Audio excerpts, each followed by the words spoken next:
Oi pessoal, tudo bem? Hoje nós iremos iniciar os nossos estudos referente à disciplina de Direito Civil 3. É, Inicialmente, o livro que eu venho a indicar a vocês é o volume 3 do Carlos Roberto Gonçalves. Ele tem uma linguagem simples, ele aborda todos os conteúdos que vêm a ser abordado por outros autores. Também indico a leitura do Silvio Rodrigues, mas preferencialmente do Carlos Roberto Gonçalves mesmo. Acerca do primeiro tópico trabalhado lá no primeiro bimestre, foi referente às fontes das obrigações, e nela nós temos duas fontes. A fonte imediata, também chamada de fonte primária, e ela é caracterizada quando a própria lei estabelece obrigações ao indivíduo.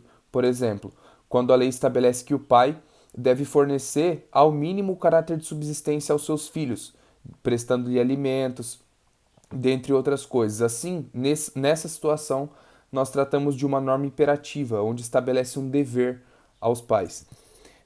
As fontes imediatas ou secundárias, por sua vez, também são fontes de obrigação, que decorrem obrigações, mas elas não são a lei, elas não são nenhum dispositivo legal propriamente dito.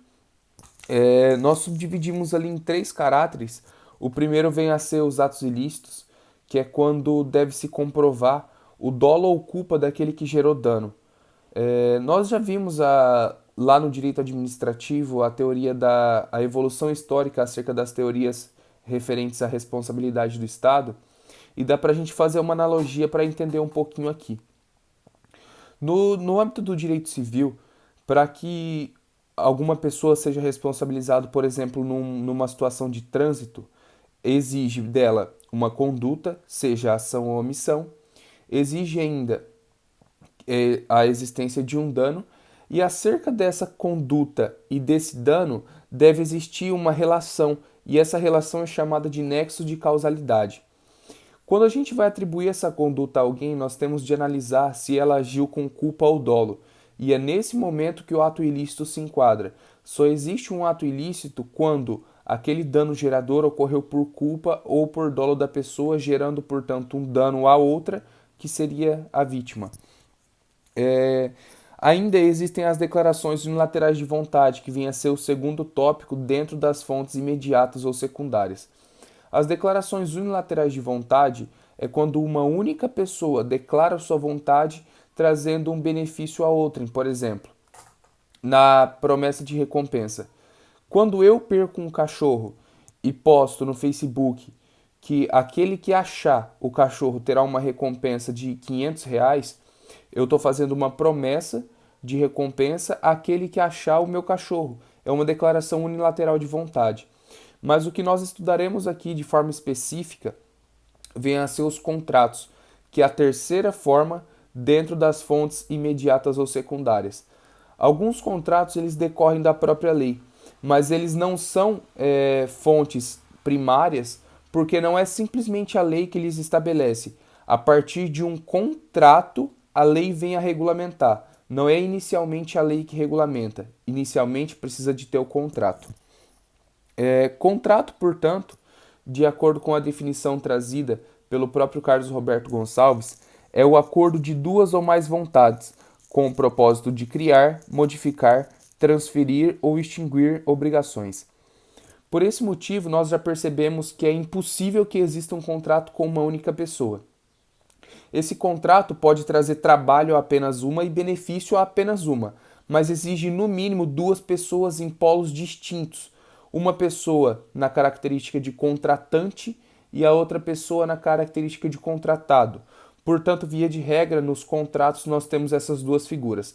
Contratante é aquele que está contratando uma mercadoria, comprando uma mercadoria ou contratando determinada prestação de serviço, e contratado, via de regra, é aquele que vem a vender uma mercadoria, que é chamado de vendedor, é aquele que vai prestar determinado serviço ao contratante.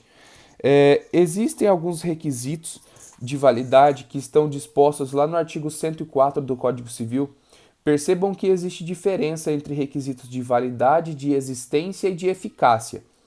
Quando não tiver presente um dos requisitos de validade, o negócio jurídico será nulo, de pleno direito. Isso significa dizer que quando não tiver um daqueles requisitos previstos no artigo 104, o negócio jurídico nunca produziu efeito, ele nem existiu para o direito. O artigo 104 nos diz: a validade do negócio jurídico requer, no inciso 1, agente capaz. E acerca dos agentes capazes, nós devemos fazer uma distinção acerca de capacidade e acerca de legitimação específica. A capacidade ela se subdivide em duas, onde a gente analisa a incapacidade absoluta e a incapacidade relativa. Por regra, a incapacidade absoluta, para ser mais fácil de entender, ela gera a nulidade relativa quando o incapaz ele não estiver representado. Deve existir uma pessoa que lhe represente, porque presume-se que ele não tem capacidade, e por verdade, em relação à lei, ele não tem, para realizar nenhum ato, tanto de compra quanto de venda, qualquer um ato da vida civil, ele não tem capacidade de realizar. Por isso ele deve estar representado. Aí aqui nós entramos naqueles títulos de representação, onde existe a representação judicial, convencional, legal, mas para não estender muito esse nosso estudo, eu recomendo que vocês façam a leitura disso de forma individual e caso surja alguma dúvida, vocês podem conversar comigo que a gente chega num consenso através de um debate, sem nenhum problema. Ainda acerca dos incapazes, relativamente, são aqueles, para ficar mais fácil o estudo ainda, analisando a idade do agente, os incapazes relativamente são aqueles que têm entre 16 anos e 18. Significa que ele é maior de 16 e menor de 18 anos, ou seja, não tem 18 anos completos. Por esse motivo, ele não deve estar representado, mas sim assistido. Num contrato realizado com um menor relativamente incapaz, deve-se ter a assinatura tanto dele quanto do representante. Aí também nós entramos naqueles títulos de representação, legal, convencional, judicial. Prosseguindo, posteriormente, estou usando o material aqui como base, tá? Para que a gente possa seguir a sequência lógica. Essa análise da menoridade, ela deve ser feita no momento da celebração contratual, e não no momento que viesse discutir essa relação ou em momento anterior a isso. A análise, portanto, deve ser feita concomitantemente, isso significa dizer juntamente ao momento da celebração do contrato. Se for realizado um contrato de compra e venda hoje, em tal horário, por exemplo, às 16 horas da tarde, deve-se analisar a idade de ambas as partes naquele momento, naquela hora. Em caso contrário, seria um entendimento equívoco. Alguns contratos, eu estou dizendo a vocês acerca da capacidade geral, que se subdivide em incapacidade absoluta e incapacidade relativa. Alguns contratos, por sua vez, de acordo com o que dispõe o próprio dispositivo que regulamenta aquele instituto, ele exige, além da capacidade geral, uma capacidade específica que é chamada de legitimação. Por exemplo, lá no artigo 496, ele exige a anuência do cônjuge quando, suponhamos, o marido quer vender um bem. Para que ele possa vender esse bem, ele necessita da anuência da sua esposa, ainda que ele seja capaz, maior de 18 anos. Por esse motivo, nós não tratamos da capacidade no sentido geral, analisando a menoridade ou algo do tipo. Nós tratamos se teve a anuência daquele cônjuge, por isso é chamado de capacidade específica, é uma legitimação, onde a própria lei, para a substância daquele ato, vem a exigir. Acerca dos regimes de casamento, existe uma diferenciação básica, tanto quanto na teoria ou até mesmo na prática, mas não se preocupem com isso nesse momento, porque ele será um tópico de estudo lá no futuro, quando a gente for tratar principalmente dos contratos de compra e venda, na possibilidade de venda entre cônjuges, tá? Aí nós analisaremos os institutos de casamento. Acerca da substância, da nulidade absoluta, nós temos no artigo 166 que ele diz: é nulo o negócio jurídico quando. Só nesse caput que eu tenho que fazer uma observação a vocês. Toda vez que falar nulo ou nulidade, vai se tratar de nulidade absoluta. Toda vez que se falar de anulabilidade ou anulável vai se tratar de nulidade relativa. Portanto, prosseguindo a leitura, é nulo o negócio jurídico quando, inciso 1, celebrado por pessoa absolutamente incapaz. Nos exemplos que eu estava dando a vocês, para ficar mais fácil o entendimento, absolutamente incapaz são aqueles menores de 16 anos, que devem estar representados. 2. O objeto for ilícito, possível ou indeterminável. Quando a gente está tratando acerca dos objetos, o artigo 104 nos diz o seguinte: o objeto, para que o negócio jurídico seja válido, o objeto deve ser lícito, possível, determinado ou determinável. Lícito é aquele que não afronta a lei, a moral, os bons costumes. Só de falar de um objeto, você já vai saber se o contrato trata de um objeto lícito ou não. Por exemplo, quando eu falo, via de regra, por exemplo, num contrato de compra e venda, o bem tem de ser disponível, ou seja, capaz de venda, capaz de alienação. Se eu estou tratando de um bem público, como nós já vimos isso lá no direito administrativo, presumo que vocês saibam.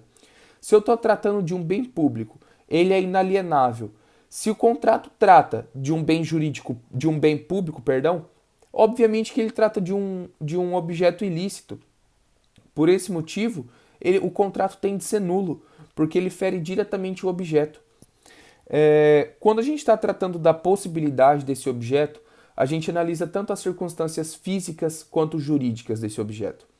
As físicas, elas estão relacionadas na possibilidade de entrega, na possibilidade de alienação desse bem. E as impossibilidades jurídicas é quando a própria lei determina que aquele objeto não é possível de ser alienado, usando mais uma vez o exemplo do contrato de compra e venda. Acerca da determinabilidade do objeto, ele pode ser tanto determinado quanto determinável. Quando a gente está tratando de um objeto determinado, significa que no contrato existem tantas especificidades, tantas características que são únicas daquele objeto, que é impossível confundir ele com qualquer outro, ainda que seja do mesmo gênero. Por exemplo, se eu estou vendendo um carro e coloco no contrato, mais uma vez o exemplo de compra e venda, se eu estou vendendo um carro e coloco no contrato a cor, o ano, o modelo, a placa, o número do chassi, acaba que esse carro que vem a ser o bem do contrato, o bem que está sendo alienado, ele é inconfundível, não tem como ser substituído e por isso a gente chama ele de bem determinado. Ele está totalmente especificado no contrato. Assim ele passa também a ser um bem infungível, que não pode ser substituído por outro. Agora, quando nós estamos tratando de um bem determinável, significa que eu tenho que, no mínimo, estabelecer no contrato o gênero, a quantidade e a qualidade. Alguns autores colocam a espécie como quarto requisito, mas a maioria, a doutrina majoritária, não vem a concordar. E é porque é o seguinte, eu já coloquei o gênero. Por exemplo, carro. Eu já coloquei a quantidade, que é 1. A qualidade, via de regra, eu venho a especificar o modelo. Por exemplo, um veículo Hilux, o gênero, então, a gente já colocou, né, o automóvel, a quantidade 1 e a qualidade Hilux. Se eu colocar algumas características a mais dele, por exemplo, o número do chassi e a placa, vai acabar que esse bem vai se tornar determinado e não determinável. Perceba que essa determinabilidade, ela é uma das características que deve existir para que esse contrato seja válido. Quando eu trato de bem totalmente indeterminado, eu trato de um negócio jurídico nulo, porque a determinabilidade fica a arbítrio exclusivo de um dos contratantes. E todas as vezes que tiver arbítrio exclusivo de um dos contratantes, o negócio jurídico será nulo. Tá? Prosseguindo, portanto, agora nós vamos analisar acerca do inciso 3 do artigo 104, onde ele diz forma prescrita ou não defesa em lei. Aqui nós partimos para algumas regras e é muito interessante vocês saberem isso porque elas são dispostas em alguns princípios e nós veremos esses princípios futuramente. A via de regra, dentro de um contrato privado, os contratantes possuem autonomia. Isto é, a regra é chamada de princípio da liberdade negocial ou princípio da autonomia privada, princípio da vontade privada. Existem vários sinônimos, mas remetem ao mesmo significado.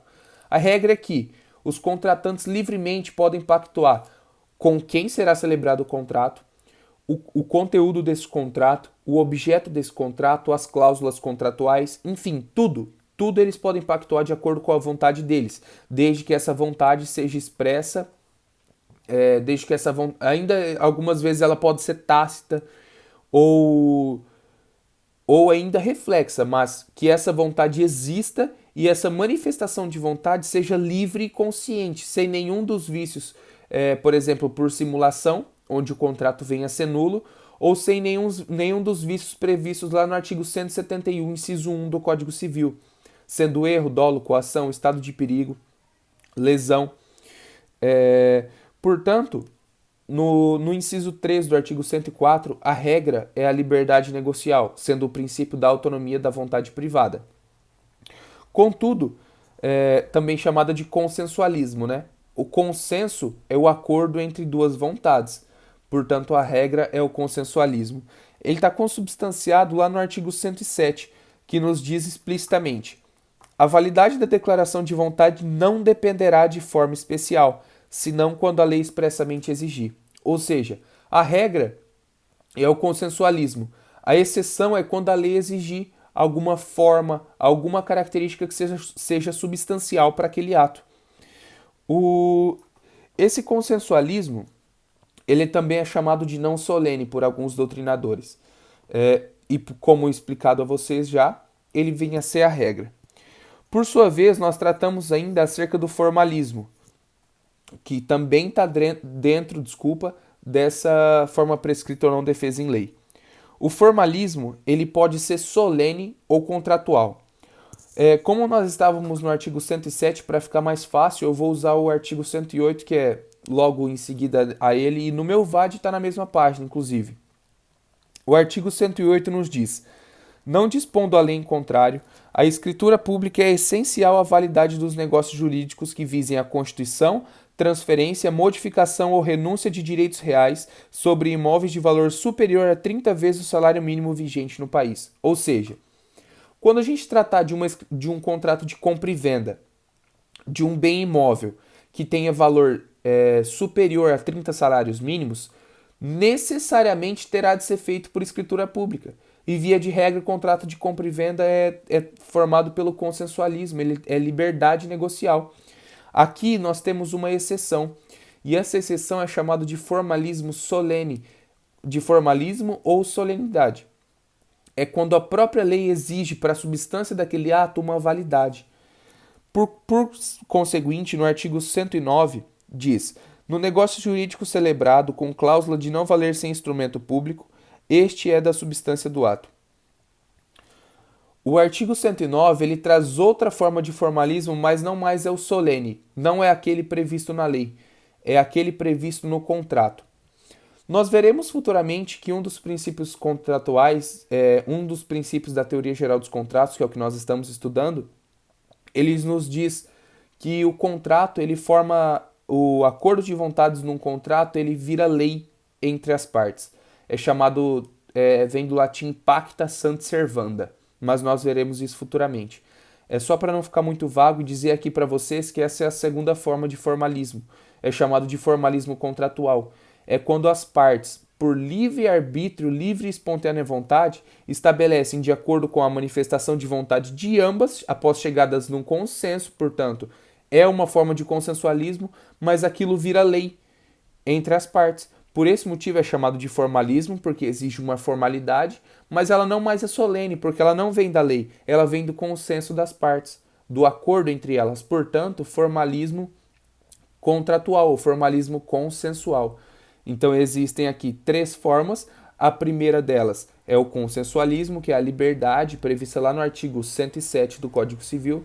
A segunda, existem vários exemplos no Código Civil, mas o utilizado foi o do artigo 108 para a gente estabelecer uma regra lógica aqui, fica mais fácil o entendimento. É simplesmente uma característica didática, nada mais do que isso, mas ele nos trata Ele nos deixa explícito acerca do formalismo solene, que é aquele que possui na própria lei. E por fim, o artigo 109, ele trata do formalismo contratual, que é quando as partes, por manifestação de vontade, após ter chego num consenso, estabelece que algo, apesar de não estar na lei, deverá estar, porque a vontade delas substancia aquilo como ato que deverá estar para validade no negócio jurídico.